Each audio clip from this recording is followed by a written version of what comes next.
tienen un receptor, ¿no? Y en el caso de Mateo le escribe a los judíos, Marco le escribe a los romanos, Lucas no le escribe a los griegos, ¿no?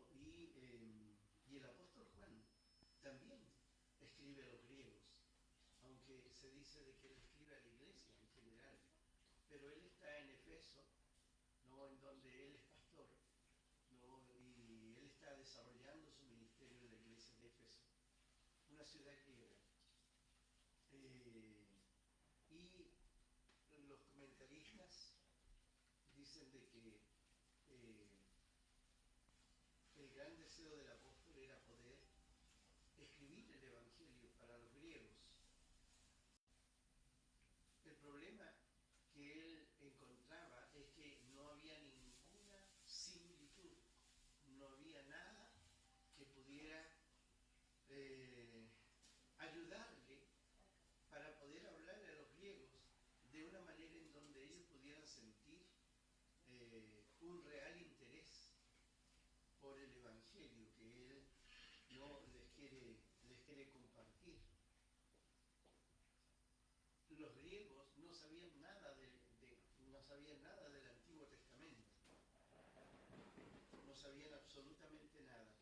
No, tampoco sabían respecto al Mesías o al Cristo, que era, ¿no?, la figura central de la esperanza del pueblo de Israel, ¿no? Entonces, la verdad es que para el pensamiento griego, lo que los judíos creían, ¿no?, lo que los judíos creían y lo que los judíos hacían era una locura, era algo irracional, ¿no?, que no tenía ningún sentido para la vida de los griegos. Y tal vez buscando el apóstol la manera de poder encontrar, ¿no?, la forma de poder conectarse con ellos, es que encuentra el significado de la palabra, ¿no?, o lo que significa la palabra. Y la palabra viene a ser entonces el conector, ¿no? Es el conector que va a poder tocar, como tocó a los judíos, va a poder tocar también a los griegos. Pero es, ¿cierto?, es este significado, ¿cierto?, lo que va a hacer que Juan se sienta motivado y pueda escribir el Evangelio. Ya recuerde que el Evangelio de Juan es el último Evangelio, ¿no? El primer Evangelio fue el de Marcos, después se escribió el Evangelio de Mateo, el Evangelio de Lucas, y al final, ¿cierto?, al final, ya cuando Juan era un viejito, ¿no?, se escribe su Evangelio, el Evangelio de Juan. Y fíjese que el significado de la palabra, ¿no?, el significado de la palabra, ¿cierto? Sí, valga la redundancia. Para los judíos la palabra significaba, ¿cierto?, el poder que hace que todas las... es el poder que hace todas las cosas. Ese es el significado de la palabra para los judíos. Es el poder que hace todas las cosas. ¿Ya? Y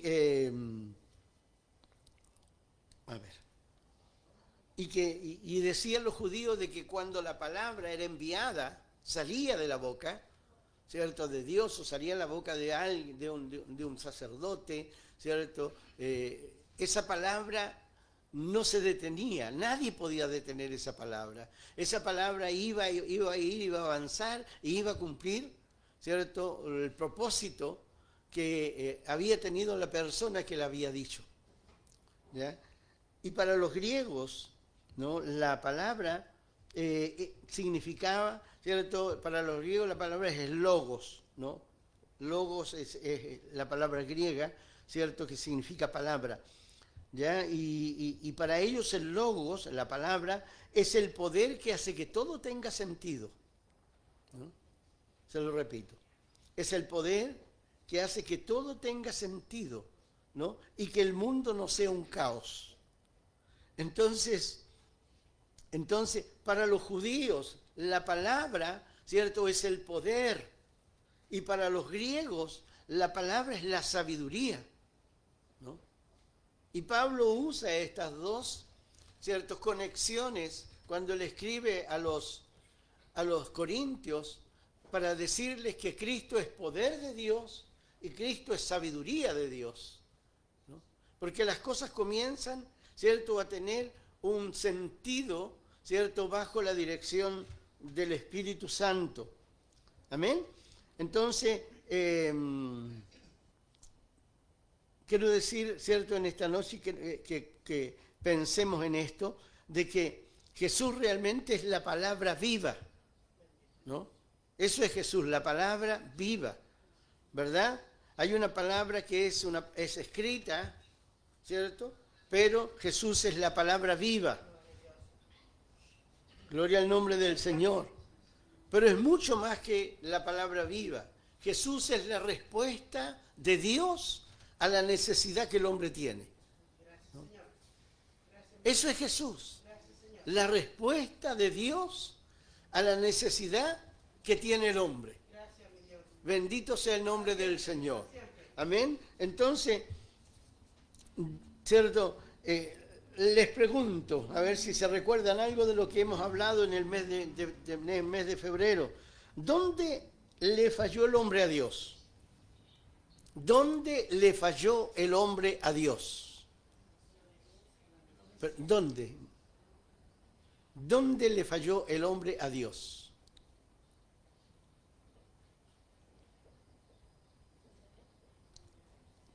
En Edén, ¿cierto? En Edén el hombre le falló a Dios en el paraíso, ¿cierto? Que era la casa que Dios había creado para que el hombre pudiera vivir y tener vida abundante. En ese lugar es donde el hombre le falló a Dios, ¿cierto? Y, ¿cierto? Ahora, la otra pregunta es, ¿qué sacó al hombre de ese paraíso?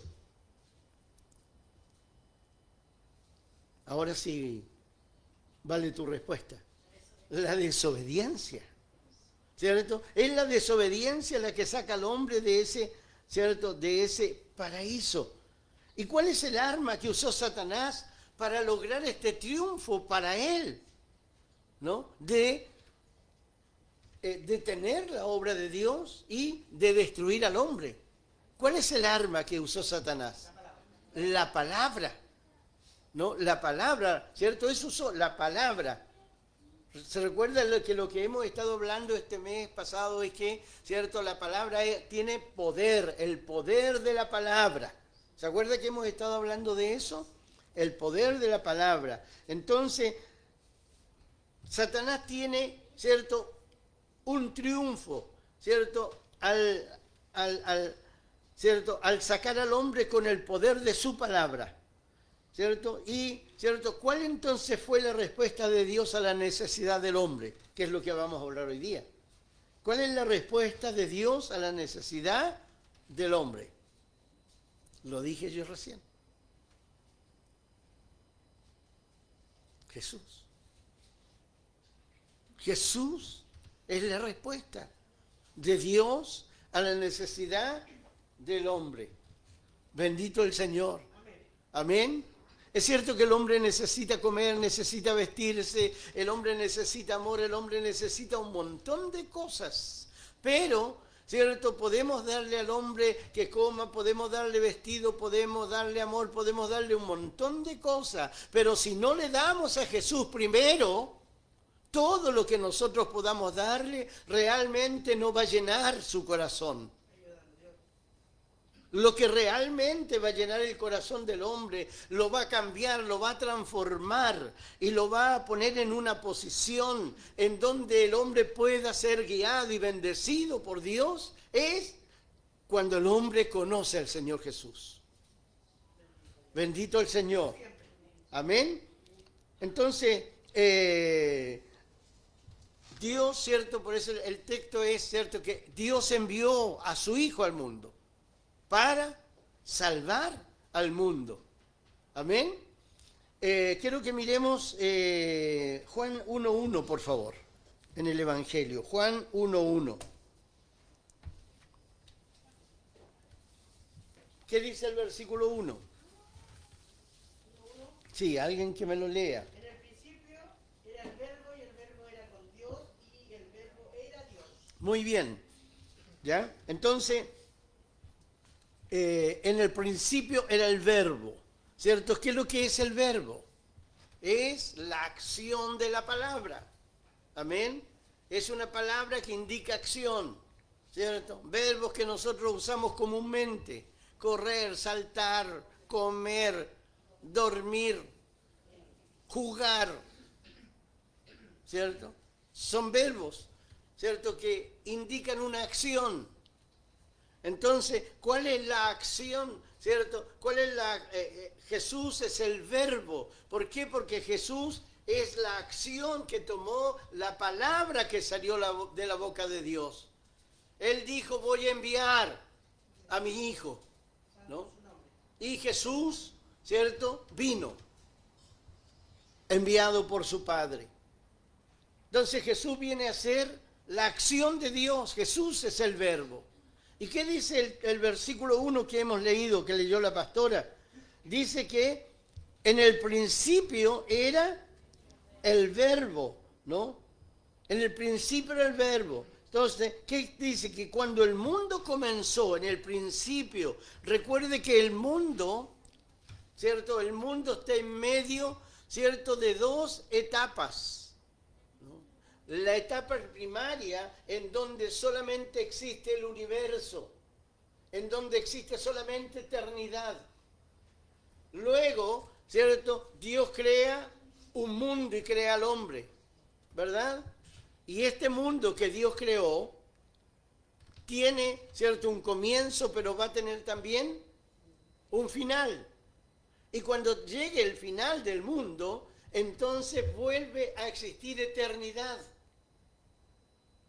Entonces, en el principio, en la eternidad, cuando aún no existía el mundo, Jesús ya existía.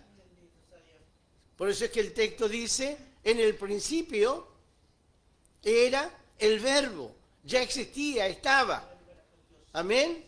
Ahora, ¿dónde estaba el verbo? ¿Cierto? ¿Dónde estaba el verbo? Dice que estaba con Dios. En el principio, cuando no existía todavía el mundo, ¿cierto? Jesús, el verbo, ya existía. ¿Con quién estaba, cierto, Jesús? En el principio, antes que el mundo. Estaba con Dios, estaba al lado de Dios, ¿no? En el principio era el verbo y el verbo estaba al lado de Dios. ¿Y qué era realmente el verbo? Era Dios, pero no en el sentido de unicidad. ¿Ya? Recuerde que nosotros somos una iglesia que creemos en la Trinidad de Dios. Creemos que hay un Padre, un Hijo y un Espíritu Santo, que son tres personas, y estas tres personas son un solo Dios. Amén. Entonces, finalmente, mira el versículo 12 ahí mismo, Juan 1 dice, ¿cierto? ¿Quién es este? Jesús, el verbo. Dice que el verbo estaba, ¿dónde? Pero mire su texto, mire su Biblia, use su Biblia, versículo 2. Dice que este verbo estaba en el principio con Dios. Versículo 3. Dice que este verbo fue el agente creador de toda la creación. Dice el texto, dice que todas las cosas por el verbo fueron hechas. Y sin él, sin el verbo, sin Jesús, nada de lo que ha sido hecho fue hecho. Amén. ¿En quién estaba la vida? Versículo 4. En el verbo, en Jesús. Amén. En él estaba la vida. Y la vida, ¿cierto? Era la luz, ¿cierto? Que iluminó, ¿cierto? La mente, el corazón, el espíritu, el alma, todo el ser del hombre. Y le dio una vida. Amén, como la vivimos hoy. Miremos Génesis 1 y 2, rapidito por favor. Génesis 1, 1 y 2. Juan se está recordando, ¿cierto?, de este texto. Cuando él dice en el principio era el verbo. Amén. ¿Qué dice Génesis 1, 1 y 2? Dice, En el principio creó Dios y la tierra. en el principio creó Dios los cielos y la tierra. 2. Y la tierra estaba sostenida.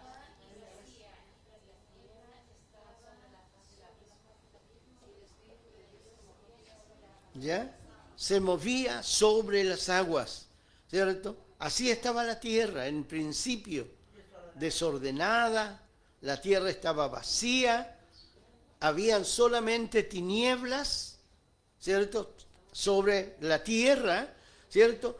Pero el Espíritu de Dios estaba moviéndose. ¿Qué estaba haciendo el Espíritu Santo? El Espíritu Santo estaba esperando la palabra creativa, la palabra que iba a salir desde el trono, en donde, ¿cierto?, Dios, ¿cierto?, que es el principal, ¿cierto?, el centro de todo, Él da una palabra, ¿cierto?, y el Hijo, que es el agente creador, es el que emite esta palabra. Allí está el Espíritu Santo, desordenada, vacía y con tinieblas, esperando el Espíritu Santo, que la palabra, y de repente viene la palabra, sea la luz. La luz fue hecha. Ahora, allí hay un principio que nosotros debemos tener en consideración. El Espíritu Santo se puede estar moviendo en tu vida, puede estarse moviendo en tu hogar, en tu familia, puede estar moviéndose aquí en la iglesia, pero el Espíritu Santo no va a hacer nada hasta que alguien diga la palabra. Porque el Espíritu responde a la palabra. Bendito el nombre del Señor. Amén. Entonces, eso es lo que creían los judíos. ¿Se acuerdan que ellos decían que, cierto, la palabra era el poder que hacía que todas las cosas fueran posibles? Por eso es que cuando, cierto, un hermano, una hermana, usted le dice, Dios te bendiga, usted debe decir, amén, amén. Creer que va a ser bendecido, que no es simplemente un saludo como el hola, cierto, que te vaya bien, sino que es una bendición. Tómelo como una bendición. Diga, recibo esa bendición. ¿Por qué? Porque la necesita. Necesitamos la bendición de Dios. Bendito sea el nombre del Señor. A veces, cierto, tenemos una persona que está enferma, cierto, el Espíritu se está moviendo. ¿El Espíritu tiene poder para sanarla? Sí. ¿Cierto? ¿Por qué el Espíritu no la sana? Porque el Espíritu, ¿cierto?, no hace las cosas por sí mismo. Él hace todo lo que oye. Bendito sea Dios. Santo su nombre. Entonces, ¿cierto? ¿Cuál es la labor de nosotros como cuerpo de Cristo? Dar la palabra. ¿Qué le dice Pedro al hombre que estaba cojo? En el nombre de Jesús, levántate y anda. ¿Y quién hizo la obra? El Espíritu Santo. ¿Pero por qué el Espíritu Santo no lo hizo antes? Porque no había palabra.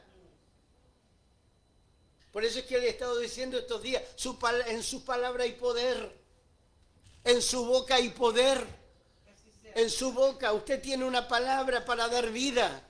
En su boca hay una palabra que usted puede usar para dar muerte. Usted con sus palabras puede bendecir, usted con sus palabras puede maldecir. Lo que usted diga, ¿cierto? Un día, ¿cierto? El Señor lo va a considerar. Por eso es que dice el Evangelio que no debemos hablar palabras necias, palabras tontas. Dice que no debemos decirle a nuestro hermano tonto. No debemos decirle necio. Dice, porque cuando decimos estas palabras, ¿cierto? Nosotros nos estamos poniendo en una posición en donde Dios puede acusarnos de estar haciendo mal uso del poder que hay en nosotros. Y eso es lo que nos hace diferentes, pues. Eso es lo que nos hace diferente. Usted no es como las personas de la calle, aunque usted tenga 2 ojos como ellos, aunque tenga 2 orejas, aunque tenga 2 manos. Usted es diferente. ¿Por qué? Porque es un hijo de Dios. Porque usted es templo del Espíritu Santo. Porque el Espíritu habita en usted. Porque hay una palabra de Dios dentro de su corazón. Santo el nombre del Señor. Y esa palabra que usted tiene dentro de usted es una palabra de poder, una palabra poderosa.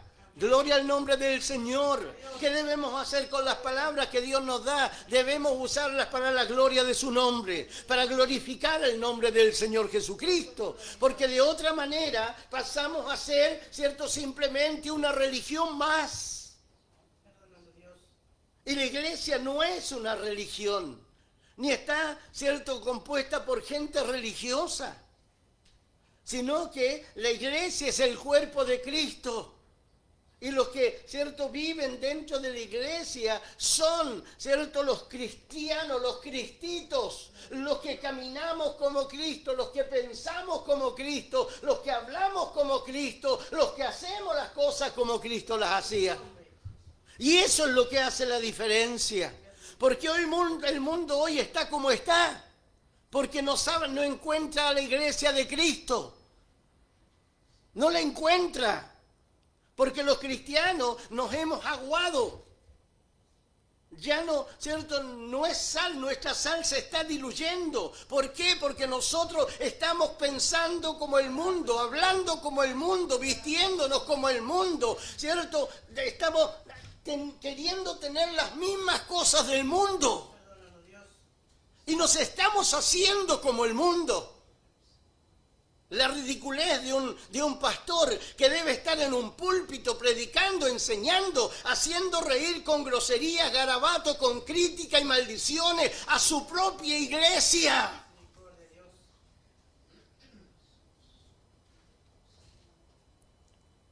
Por eso es que el mundo ya no nos está creyendo. Por eso es que una de las cosas que yo he determinado, no hablar más de nadie más. No pensar más de nadie más, no criticar a nadie. Y cuando de repente viene, Señor, perdóname, ayúdame. Porque de repente quiero hablar, quiero opinar. Y me acuerdo de lo que le dije al Señor y entonces yo le digo, Señor, ayúdame a quedarme callado. Porque nadie me está preguntando. Porque nadie me está pidiendo la opinión. Estoy hablando por bocón.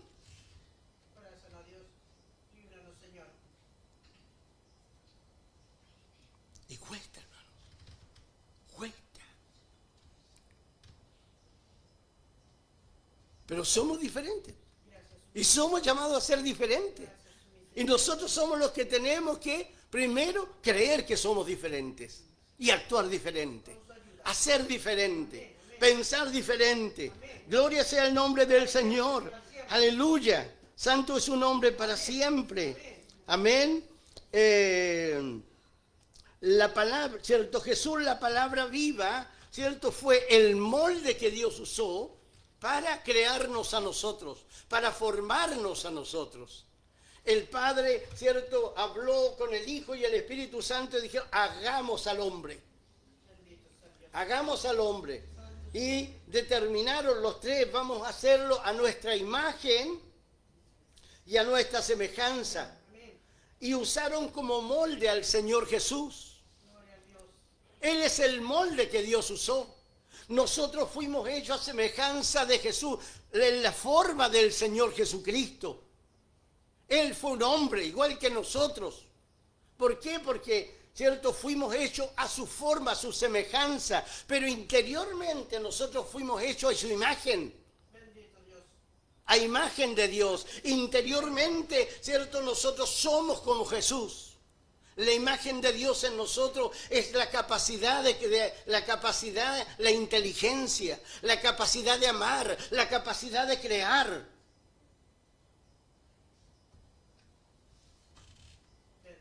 Es la imagen de Dios en nosotros. Y nosotros interiormente somos la imagen de Jesús.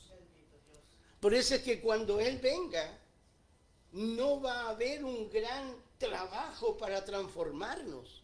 Simplemente cuando el Señor venga, Él dice que se oirá la trompeta final, llenura, brillo, el cerrar de ojos. Dice que seremos transformados, ¿no? En el tiempo que nos demoramos en pestañear, seremos cambiados, seremos transformados. Juan dice que seremos semejantes a Él, semejantes a Jesús. No va a tener que hacer un proceso, ¿cierto?, de transformación. ¿Por qué? Porque el proceso de transformación ya se hizo. Juan dice, amado, ahora somos hijos de Dios. Pero el mundo a nosotros no nos cree, no nos conoce. No reconoce que somos hijos de Dios. ¿Por qué? Porque nos ven como ellos. Pero cuando Él aparezca, nos manifestaremos tal como nosotros somos. Porque Cristo viene y nosotros somos cambiados, transformados inmediatamente. Aleluya, y le veremos a Él tal cual Él es. Gloria al nombre del Señor. Aleluya. 1 Corintios 15, cuando habla de la resurrección, dice de que así como hemos traído la imagen del terrenal Adán, en la resurrección nosotros traeremos la imagen del celestial. Un día seremos como Jesús. Un día seremos como Jesús.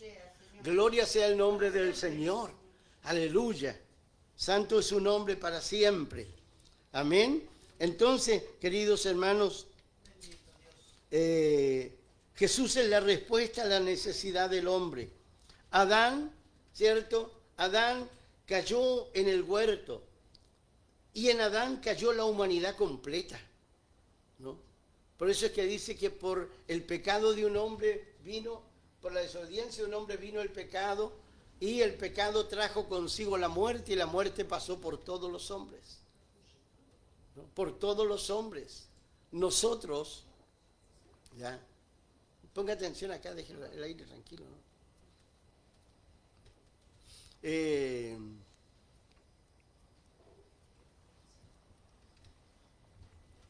A ver, ¿dónde estaba? El pecado, ¿cierto?, trajo consigo la muerte, ¿no? Y la muerte, ¿cierto? O sea, el pecado trajo la muerte y la muerte pasó por todos los hombres. Dios no nos hizo para morir, Dios nos hizo para vivir. Pero la desobediencia, ¿cierto?, hizo que tuviéramos que experimentar la muerte. Pero la muerte es un proceso, ¿cierto?, que simplemente no pone fin a nuestra vida, ¿cierto? Porque nuestra vida hoy es una vida espiritual, no es una vida carnal. ¿O nunca le he dicho de que usted es una nueva criatura? ¿O nunca le he dicho que las cosas viejas pasaron y que Dios ha hecho en usted cosas nuevas y que usted es algo nuevo para Dios? Bendito Dios. Bendito sea el nombre del Señor. Para siempre. Aleluya. Que el Señor nos ayude. Amén. Entonces, Dios envía a Jesús para salvar al hombre. Gracias, Señor. Porque esa es la primera gran necesidad que tiene el hombre. Salvación. Gracias, mi Dios. Amén. Salvación. Amén, amén. Y entonces, el hombre, ¿cierto? El hombre entonces ahora se va, perdón, tengo que seguir por ahí. El hombre, ¿cierto? Mire, el hombre se va a condenar simplemente porque desobedece el evangelio que oye, Tenga misericordia, ¿no? Dios. Amén. El hombre se va a condenar porque no obedece el evangelio que escucha, ¿no? Los que no escuchan el evangelio, ¿cierto?, ellos van a ser juzgados de otra manera. Van a ser juzgados por su conciencia. Pero los que hemos oído el evangelio, vamos a ser, ¿cierto?, condenados o salvados por la respuesta que nosotros demos al evangelio, Bendito Dios. ¿no? Por eso es que leíamos con la palabra en el devocional, en donde decía de que Dios, ¿cierto? Dice, Dios nos ha dado la justicia de la fe. La justicia de la fe. ¿Qué dice la justicia de la fe? La justicia de la fe dice, ¿cierto? No digas en tu corazón, ¿quién nos traerá a Cristo desde el cielo? Ni diga, ¿quién va a subir a Cristo de entre los muertos? ¿Por qué? Porque Dios ya mandó a Cristo, porque Dios ya resucitó a Cristo de entre los muertos. Entonces, ¿qué dice la justicia de la fe? La justicia de la fe dice de que la palabra de salvación está en tu boca y en tu corazón. Bendito sea Dios. Amén. Su nombre. Y el que declara con su boca de que Cristo fue resucitado de entre los muertos, este va a tener salvación. Gloria al Señor. Para siempre. Amén. Para siempre. Entonces, ¿cierto? ¿Se acuerda el escritor de este libro? ¿Se acuerda de que había el profeta Isaías había hablado de Israel y se había quejado delante de Dios porque él le hablaba y el pueblo no creía, no entendía, no escuchaba? Entonces Isaías le dice, sí, Señor, pero nadie ha creído a nuestro anuncio, le dice, ¿no? Entonces el Señor lo que hace es decirle de que ¿cómo, cierto? ¿Cómo el hombre creerá si nadie le predica? ¿Cómo el hombre creerá si nadie le predica? Es fácil decir, la gente no quiere creer, pero ¿estamos predicándoles?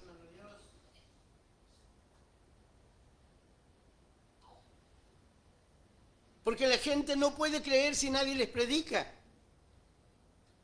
¿cierto? ¿Y cómo predicarán, dice el apóstol, cierto, si no somos enviados? Ya fuimos enviados. Vayan por todas partes y prediquen el evangelio a toda criatura. Bendito el Señor. Amén. Entonces, la palabra, cierto, de la fe es una palabra, cierto, que se cree con el corazón. Y es una palabra que se confiesa con la boca. Y todo aquel que confiese, ¿cierto? ¿Cierto? Su fe en el Señor Jesucristo va a ser salvo. Eso es lo que leíamos, ¿cierto? Con la pastora en el devocional, ¿cierto? En el devocional. Entonces, hermanos, yo me preguntaba esto. Si el hombre se condena, ¿cierto? Será por su propia decisión, ¿no? Pero, ¿cierto? Por no creer en el evangelio que oyó. Por eso se va a condenar el hombre, por no creer en el evangelio que escuchó. Amén. El problema es que, ¿cierto? Y la idea es que el hombre no se condene porque la iglesia no predicó. Porque si es así el caso de que el hombre se condena porque la iglesia no predicó, entonces el responsable de la condenación de los hombres es la iglesia que le está ocultando a los hombres el evangelio y no lo está comunicando. Bendito sea el nombre del Señor. ¿Y qué es el evangelio? Les preguntó el apóstol Pablo a los romanos. El evangelio es poder de Dios para salvación a todo aquel que en él cree. Gloria sea el nombre del Señor. Aleluya. Entonces, ya estoy apurándome para terminar. Entonces, volvamos a Juan en el capítulo 1 y el versículo 14 dice, ya que el verbo que estaba en el principio se hizo carne. Amén. Ya que el verbo se hizo carne y habitó entre nosotros y vimos su gloria, gloria como el unigénito del Padre, lleno de gracia y también de verdad. Amén. Retomemos la idea de lo que hemos estado hablando, ¿cierto? El golpe maestro, ¿cierto?, de Satanás para detener la obra de Dios y sacar al hombre de la gloria de Dios fue la palabra. Ese fue el golpe maestro, la palabra. Amén. Adán lamentablemente creyó la palabra de Satanás, ¿cierto? Y por creer la palabra de Satanás, ¿cierto? Adán, ¿cierto? Desobedeció. Y al momento, ¿cierto?, en que él recibe la palabra y cree la palabra de Satanás el diablo, ¿no? Adán queda reducido a una condenación de muerte. En forma inmediata, ¿no? En forma inmediata quedó reducido a una condenación de muerte. Entonces, cuando el Señor Jesús, la palabra, se hace carne, el verbo se hace carne, Él se hace carne con tres propósitos. El propósito número 1, ¿cierto?, es restaurar la palabra. Restaurar la palabra de Dios. ¿Por qué? Porque hacía 400 años que no se levantaba un profeta en Israel. Hacía 400 años que nadie recibía un mensaje de Dios para comunicarlo. Y pasan 400 años cuando aparece Juan el Bautista primero para decir: este es el Cordero de Dios que quita el pecado del mundo. Y Juan desarrolla un ministerio muy breve, de meses nada más, de 6 meses nada más. Y es puesto preso y le cortan la cabeza y muere. Cuando Juan muere, el Señor Jesucristo entonces viene, ¿cierto? Viene a Galilea, ¿no? Viene a Galilea y el Señor Jesucristo dice: el tiempo señalado se cumplió, ¿no? Él estaba esperando, ¿cierto?, que se cumpliera el tiempo de Dios para comenzar su ministerio. El tiempo señalado se cumplió. El reino de Dios está aquí, dijo el Señor Jesucristo. Y dice, y lo tercero es que el Señor dice: cambien su manera de pensar, ¿no? Ahora, recuerde que le está hablando a un pueblo judío, a un pueblo que conoce la palabra, a un pueblo que no está pensando de acuerdo al pensamiento de Dios, sino que está pensando de acuerdo a la religión que ellos están viviendo. Y es a ellos a quienes, ¿cierto?, el Señor Jesucristo, ¿cierto?, les dice, cambien su manera de pensar y reciban el Evangelio.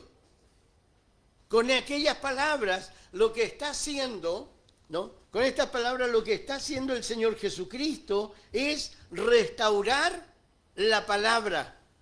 Y cuando leemos los evangelios nos damos cuenta que el 90% o a lo mejor el 80% del ministerio de Cristo fue el ministerio de la palabra. Enseñó, enseñó, enseñó. Aleluya. ¿Por qué? Porque necesitaba restaurar la palabra en el corazón de la gente. Bendito sea el nombre del Señor. Por eso es que nuestro primer encuentro, aleluya, con el Señor, cuando venimos a la iglesia, es un encuentro con la palabra. El predicador, el pastor, ¿cierto?, lo primero que hace es predicarnos la palabra. Y la palabra, que es poder de Dios para salvación, nos convence, nos hace creer. Finalmente nosotros tomamos la decisión de abrir nuestro corazón y de recibir a Cristo como nuestro Salvador. Y cuando eso ocurre, nuestra vida cambia. Se transforma. Bendito sea el nombre del Señor. En algunos, es cierto, es así, en forma inmediata. Llegan drogadictos, llegan borrachos, llegan maldicientes y se van perdonados, sanos, nuevas criaturas, y ya no vuelven a tomar, no vuelven a drogarse, no vuelven a maldecir. ¿Por qué? Porque cambiaron, porque Dios los transformó por medio de su palabra. Santo el nombre del Señor.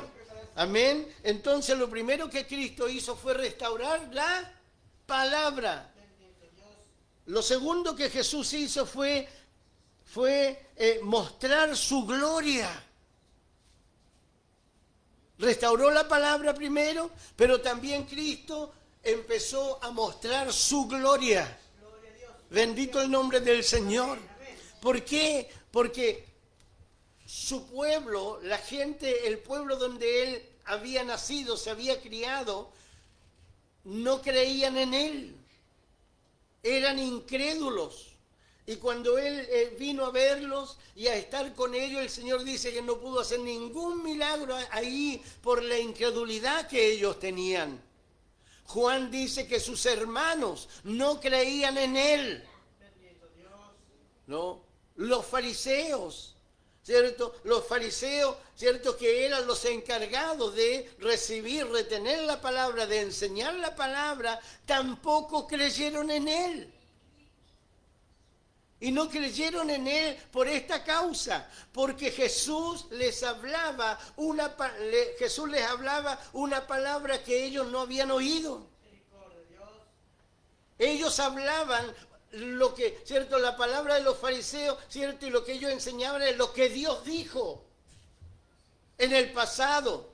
Jesús viene y les comienza a hablar acerca de lo que Dios está diciendo en este tiempo.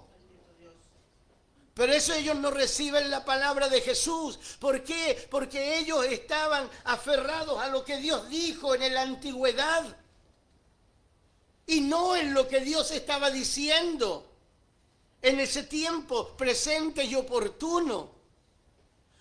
Hoy día también, ¿cierto? Hay muchas iglesias, muchos hombres de Dios, mujeres de Dios, buenos hombres, ¿cierto? De buen testimonio, no digo que sean malos, buenos, pero están aferrados a lo que Dios dijo en la antigüedad.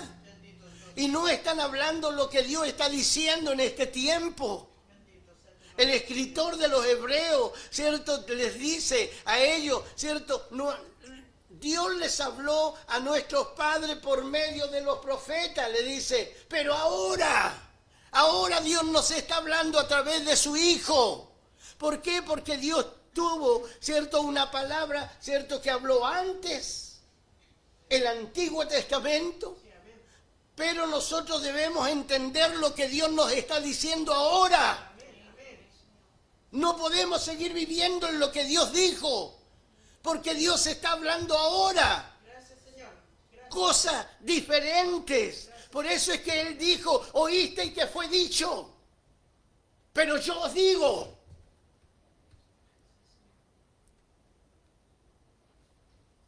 Hoy día la iglesia necesita oír lo que Dios dice. Bendito Dios, así sea, Señor. ¿Por qué? Porque el mundo necesita respuesta. El mundo ha cambiado. El mundo ya no es el mundo de hace una década, 2 décadas atrás. Hoy día ¿cierto? Lo que dijo Spurgeon, lo que dijeron, ¿cierto? Aquellos grandes hombres, ¿cierto? Fundadores, renovadores de la iglesia hace 100 años, ya no nos sirve. ¿Por qué? Porque ellos no vivieron lo que estamos viviendo. Lo que ellos vivieron fue diferente, distinto. ¿Cuál es la palabra que la iglesia tiene para los jóvenes, cierto, que se creen animales? ¿Cómo se llaman esos jóvenes? Los Terian. ¿Cuál es la palabra de la iglesia? ¿Tendrá Dios una palabra para ellos? Claro que tiene una palabra para ellos. Y la iglesia tiene el deber, ¿cierto? Nosotros tenemos el deber de preguntarle a Dios, Señor, ¿qué es lo que tú quieres decir hoy día? Hoy día cuando estamos amenazados con una tercera guerra mundial. Hoy día cuando estamos amenazados por una apostasía que se está viviendo, ¿cierto? A ojos nuestros. ¿Acaso no es apostasía lo que hizo ese pastor en Viña? ¿No es eso apostasía? Eso es apostasía. ¿Y cierto? ¿Cuánta gente está apostatando de la fe? Hoy día hay iglesias grandes, con auditorio de 50.000 almas, y la gente se ha ido y muestran las fotos de las iglesias, ¿cierto? En donde se lamentan porque solamente llegaron 16.000.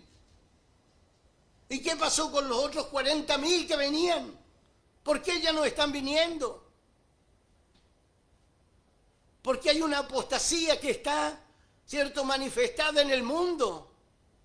Porque hoy día los cristianos ya no están escuchando a sus pastores. ¿Por qué? Porque los pastores les están hablando de lo que Dios dijo y no de lo que Dios está diciendo ahora. Entonces, ¿qué hacen esos hermanos? se van, ¿cierto?, al YouTube, se van al Facebook, se van, ¿cierto?, a las redes sociales y allí escuchan a los predicadores que les están hablando, que les están enseñando, ¿cierto?, a los teólogos que están hablando a través de, ¿cierto? Entonces ellos dicen, ¿cierto?, aquí estoy aprendiendo, no aprendí nada, entonces, ¿cierto?, lo que me enseñaron, ¿cierto?, no me servía porque ellos sí me están diciendo, ¿cierto?, el evangelio. Y ya no quieren ir a sus iglesias. Y la moda y la tendencia evangélica es que la gente, ¿cierto?, va a dejar de asistir a los cultos y se va a empezar a quedar en sus casas. Y van a escuchar, ¿cierto?, la palabra y los estudios, ¿cierto?, por medio de el internet. ¿Por qué? Porque la apostasía está instalada. Y la apostasía, hermano, lo que está haciendo es anunciándonos de que el anticristo viene, de que el anticristo ya está siendo anunciado. ¿Vieron el video que les mandé el día viernes por la noche? En donde en Italia se presenta la imagen, ¿cierto?, de la IA, que está con un computador en su mano derecha, un libro en la mano izquierda, que dice, cree en mí, yo pienso por ti. Miren lo que nos están diciendo. La inteligencia artificial nos está diciendo, y le está diciendo a los jóvenes, no tienen que ocupar tiempo, perder tiempo estudiando. Bajen dólar y pregúntenle y les van a dar la respuesta. Y en 5 minutos van a tener el desarrollo, ¿cierto?, de todo lo que ustedes no entienden y que les están pasando, ¿cierto?, en la clase. No pierdan el tiempo estudiando. ¿Será una pérdida de tiempo estudiar? ¿Qué está diciendo, cierto, esa figura, cierto, que tiene, cierto, un ojo que parece un extraterrestre, que tiene, cierto, es presentado como la máquina, la bestia, la máquina de la bestia? ¿Cuál es la bestia? El anticristo. ¿Cierto? ¿Qué va a usar el anticristo? La IA, la inteligencia artificial. ¿Para qué? Para marcar a los hombres, para impedir que los hombres compran y vendan si no tienen la marca. ¿Y qué nos está diciendo la inteligencia artificial? No pienses. O sea, te están diciendo en otras palabras, sé un idiota. No uses tus neuronas. Nosotros pensamos por ti. Por eso es que alguien escribió hace poco tiempo atrás un libro que se llama Generación de Idiotas, que de repente sería bueno que echáramos una miradita. Hermanos, Dios tiene que decir algo ahora, en este tiempo. Pero si tú no le preguntas a Dios, Señor, ¿qué es lo que estás diciendo? ¿Qué es lo que necesita esta gente? ¿Qué necesita mi vecino? ¿Qué necesita mi vecina? ¿Qué necesita, cierto, mi sobrino? ¿Mi nieto? ¿Qué necesita? ¿Por qué? Te dice Dios. Porque pasa, cierto, 8 horas metido ahí en el celular. Porque no tengo cómo sacarlo del celular. Y porque también nosotros como padres de alguna manera hemos sido negligentes. Y para que los cabritos chicos, cierto, en principio no nos molestáramos, ¿qué hicimos? Les compramos celulares. Y cada año quieren un celular que tenga más capacidad. ¿Y en qué lo usan? ¿Para qué?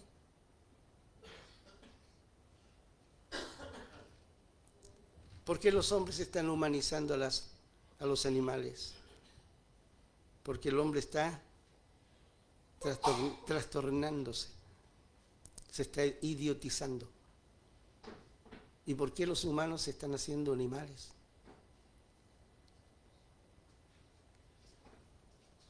¿Tendrá algo de Dios que decir? ¿Tendrá algo Dios que decir en este tiempo? Si Dios no tuviera nada que decir, entonces mejor cerrar la iglesia e irnos todos a nuestras casas. Porque la iglesia es la voz de Dios para este mundo. La respuesta que, aleluya, Dios le dio a la necesidad del mundo es Jesucristo. Es Jesucristo. Aleluya. Y mi deber y tu deber es compartirlo. Es compartirlo. Es entregarlo. Es mostrarlo. Aleluya. Hablar bien del Señor Jesucristo. Santo el nombre del Señor. Que el Señor nos ayude. Amén. Jesús vino para mostrar su gloria. Y todavía el Señor puede seguir mostrando su gloria. Santo el nombre del Señor. Amén. Y lo último es que Jesús vino para dar a conocer a su Padre. Jesús está interesado que la gente conozca a Dios su Padre. Bendito sea el nombre del Señor. Aleluya. El asunto es, nosotros como iglesia estamos interesados en que la gente conozca a Dios. Y son las preguntas que tenemos que hacernos. Son las preguntas que tienen que, ¿cierto?, hacernos pensar. ¿Por qué? Porque un día tendremos que dar cuenta del evangelio que hemos recibido. Bendito sea el nombre del Señor. Santo el nombre del Señor. Aleluya. Hermanos, ¿cierto? Ya en los días de los apóstoles, en los días, ¿cierto?, de Israel, Israel no conocía a Dios. Porque Dios siempre les habló, ¿cierto?, a través de imágenes, de símbolos. Les habló a través del fuego, a través de la nube. Les hablaba, ¿cierto?, pero nunca lo conocieron. Y lo que conocieron de Dios, ¿cierto?, les provocó temor, les provocó terror, miedo. Y no se atrevían a acercarse a Dios. Por eso Jesús tuvo que venir para darles a conocer a Dios. Y decirle, Dios no es como ustedes piensan. No. Jesús les dijo, el que me ha visto a mí, ha visto al Padre. No. Lo que yo hago, ¿cierto? No lo hago porque yo quiero, yo hago lo que el Padre hace. Yo digo lo que el Padre dice. Cuando Jesús sentía compasión de la gente, era el corazón de Dios Padre expresando compasión. Jesús quiso mostrarnos a ese Padre amoroso, bondadoso, a ese Padre bueno, a ese Padre que ama a la gente, a ese Padre que se duele de las familias disfuncionales, que se duele, ¿cierto?, de que la gente se esté destruyendo, que haya gente que viva sin ninguna esperanza, teniendo la iglesia la esperanza de la vida en medio de ella. Gloria sea el nombre del Señor. Amén. Entonces, queridos hermanos, ¿cierto?, termino recordándole esto que con lo que yo empecé. Jesús es la respuesta de Dios. Jesús es la respuesta de Dios para la necesidad que tienen los hombres hoy día. Gloria sea el nombre del Señor. Aleluya. Vamos a llevarle, ¿cierto?, alegría a los abuelitos, como decía nuestro hermano Jorge. Claro, vamos a llevarle, pero vamos a llevarles primero al Señor Jesucristo. Aleluya, porque la alegría, hermano, es momentánea, la alegría es pasajera, aleluya, pero, aleluya, la presencia de Cristo es para siempre, es eterna, aleluya, y esa gente necesita al Señor Jesucristo. Gloria sea el nombre del Señor, aleluya, y así, hermanos, con tanta gente y tanta necesidad que hay afuera, la respuesta la tenemos nosotros. La respuesta la tengo yo, la respuesta la tienes tú. Pero tenemos que comunicarla. Tenemos que comunicarla. Si no la comunicamos, somos responsables de ocultarle a la gente la verdad. Y eso va a ser terrible. No es que nos vamos a condenar por eso. Pero, ¿cierto?, en el juicio de las premiaciones, en vez de darnos regalos, en vez de darnos lugares de honor y privilegios. Como yo alguna vez he dicho, nos van a mandar a la nube 898 para que allí nosotros usemos plumero y victoriemos y gritemos cuando pasen los que han hecho la obra del Señor. Y nosotros vamos a estar allí avivando solamente la cueca. Yo no quiero eso para mí. ¿Y tú quieres eso para ti? ¿O quieres estar en aquellos que van a desfilar delante de Dios? ¿De quién es Dios? ¿Cierto? Va a decir, buenos siervos y fieles. En lo poco fueron fieles, sobre mucho los pondré. Entren en el gozo de su Señor. Amén. Padre, te doy gracias porque hoy podemos, Señor, exhortarnos, Señor amado, a través de estas palabras. Señor amado, Señora, a hacer, Señor amado, aquello que tú nos mandaste hacer. A entregar lo que tú nos diste para entregar. A vivir, Señor, el Evangelio. Señor, Padre, como lo vivimos, Señor, en el día de ayer, cuando salimos de ese hogar y salimos contentos, salimos alegres. Salimos, Señor, Padre, Señor amado, Señor, con la alegría de saber que hicimos algo que a ti te agrada, Señor. Señor, pero permite que eso no sea simplemente, Dios mío, Señor, Padre, algo que hacemos, Señor, una vez al año, sino que es algo que estamos haciendo constantemente, juntos, pero también haciéndolo, Señor, en forma personal. Tú nos quieres usar. Tú nos diste, Señor, las capacidades y las habilidades para que entreguemos la solución a muchas personas que lo necesitan. Bendícenos, Señor, y úsanos por amor a Jesús, por amor a Jesús. Gracias, Señor. Bendice esta palabra en el nombre del Señor Jesús. Amén, amén, amén, amén, amén. Gloria al Señor. Bueno, vamos a... Dios bendiga a quienes han estado en el Facebook, ¿no? Y hasta el día jueves, que el Señor les bendiga. Gracias. Amén. Vamos a recoger la ofrenda. Amén. Y ya vamos a estar finalizando nuestro servicio. Vamos a pedirle a la Maite, ¿cierto?, que venga y que no reciba la ofrenda.